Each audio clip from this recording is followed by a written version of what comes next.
प्रिय मित्रों, आज के वीडियो में मैं आपको एक ऐसी यात्रा पर ले जा रहा हूं जो समय की सीमाओं को पार कर जाती है। कंबोडिया के अंकोर वाट में मुझे भाषा के ऐसे धागे मिले जो भारत से सीधे जुड़े हुए हैं। क्या आप जानते हैं कि जिस खमेई लिपि को हम लोगों ने कंबोडिया के पत्थरों पर देखा, उसका डीएनए भारत की पल्लव लिपि में छिपा है। प्रिय मित्रों, मैं डॉक्टर एस.के. वर्मा अपने YouTube चैनल के 277वें वीडियो तथा कंबोडिया श्रृंखला के 10वें अंक में आपका स्वागत करता हूं। मित्रों, आज मैं कंबोडिया तथा भारत की भाषा और लिपि में अद्भुत समानता है, इससे आपको परिचित कराने जा रहा हूं।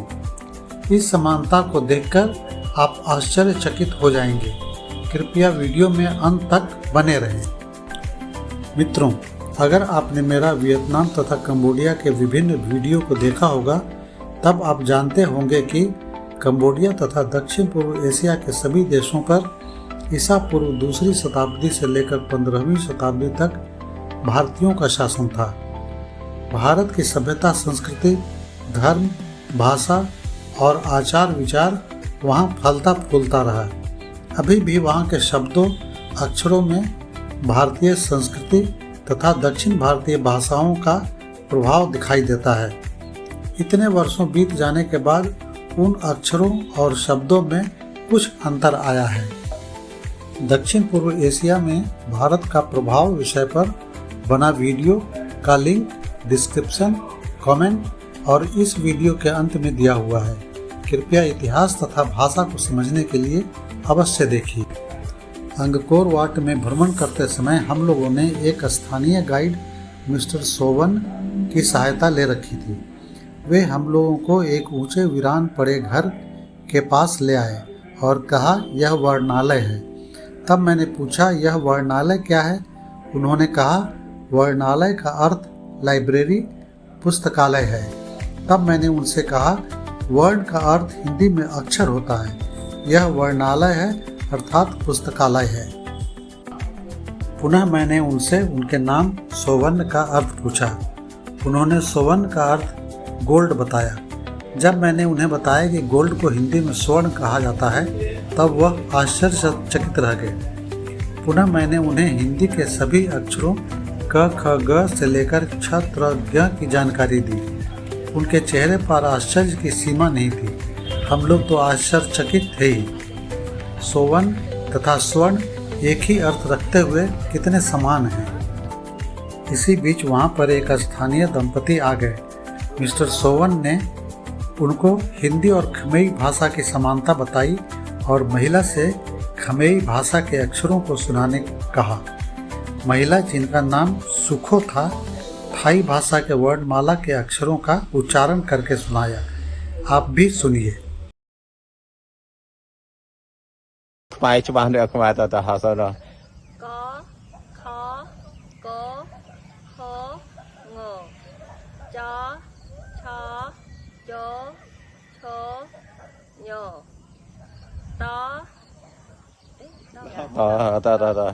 Do, tho, do, tho, no. To, tho, do, tho, no. Bo, pho, po, ho, mo. Yo, ro, lo, wo, so, ho, lo, o. Okay. सुना आपने? हिंदी भाषा के वर्णमाला और खमेई भाषा के वर्णमाला में कितनी समानता है। यह आवाज़ सुखो दी की है, जो कंबोडिया की एक महिला है। हम लोग गाइड मिस्टर सोवन और श्रीमती सुखो दी के साथ वर्णालय के सामने खड़े हैं। इस विषय पर अनुसंधान करने पर मुझे यह पता चला कि कंबोडिया के खमेई भाषा का उद्भव दक्षिण भारत के प्राचीन पल्लव भाषा से हुआ है। अब मैं आपको खमेई भाषा के 10 शब्द उदाहरण स्वरूप बताऊंगा, जो हिंदी, संस्कृत और प्राचीन पल्लव भाषा से मिलते जुलते हैं। यह आप जानते ही होंगे कि पल्लव भाषा का उद्भव ब्राह्मी भाषा से हुआ है। यही पल्लव भाषा और लिपि आज के कन्नड़, तमिल, तेलुगु और मलयालम भाषा और लिपि में रूपांतरित हो गया है। अब मैं आपको 10 ऐसे खमई शब्दों के बारे में बताता हूँ जो हिंदी अथवा संस्कृत से अत्यधिक मिलते जुलते हैं। पहला शब्द सोवन है। सोवन का अर्थ स्वर्ण या सोना होता है। कंबोडिया में मेरे गाइड का नाम मिस्टर सोवन था। दूसरा वर्णालय। हिंदी में संस्कृत में वर्ण का अर्थ होता है अक्षर। इस प्रकार वर्णालय का अर्थ हुआ अक्षरों का घर अर्थात पुस्तकालय और अंग्रेजी में लाइब्रेरी। विमान, यह हिंदी और संस्कृत भाषा में अत्यधिक प्रचलित शब्द है। अर्थ है आकाश मार्ग से चलने वाली गाड़ी। रथ, यह भी हिंदी संस्कृत का प्रचलित शब्द है। अर्थ है पहियों वाली जमीन पर चलने वाली गाड़ी। पुत्र अर्थात बेटा। मलेशियन भाषा में भी बेटा के लिए पुत्र शब्द ही होता है।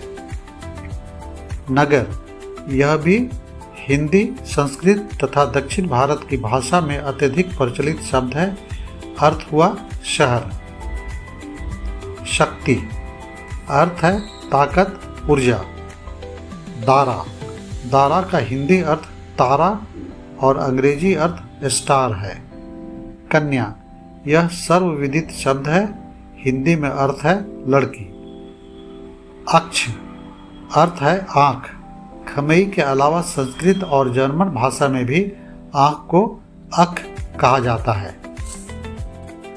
तो मित्रों, भाषा एक शब्द नहीं है, यह एक धरोहर है जो हमें हमारे इतिहास से जोड़ती है। मुझे गर्व है कि हमारी जड़ों का विस्तार इतना गहरा है। क्या आपको लगता है कि हमें अपनी पुरानी लिपियों को और अधिक संरक्षित करने की आवश्यकता है और अधिक जानने की आवश्यकता है? कमेंट्स में अवश्य बताएं। इस सफ़र में साथ देने के लिए धन्यवाद। वीडियो को लाइक करें और हमारे इतिहास के इन पन्नों को शेयर करें। फिर मिलेंगे अगली खोज में।